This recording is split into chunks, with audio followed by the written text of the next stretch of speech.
No, thank you very much. I think it was quite an important opportunity to update the president on the progress in NNPC, particularly in terms of our production performance, in terms of all the progress we're making in terms of attracting investment.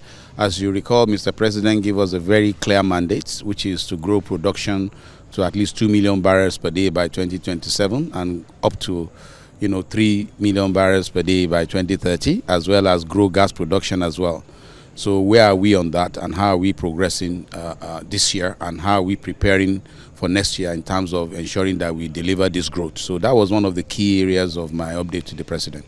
So we're making good progress. As you know, we recorded about 1.68 million barrels per day of oil production last month, which was very good. That was the first in about 5 years in terms of milestones. We also recorded the highest gas production at about above 7 BCF per day again, which is also the highest in recent times. But what we're also expecting is that with some of the turnaround maintenances that we've done in the month of August and September, all of those are meant to come back this month, and we are hoping that before the end of the year, we should at least be clocking at least 1.8 million barrels per day, all things being equal. Yeah, very good. I think it was quite unfortunate that the Dangote and Bengasin issue, led to the strike. And as you know, whenever there's strike and critical staff manning critical facilities are not available, it's almost impossible. In this particular case, we actually lost significant production of almost over 200,000 barrels per day of production that was deferred. We also have gas production that was deferred, and power generation also was impacted. About 1.2 megawatts of power was affected by that strike.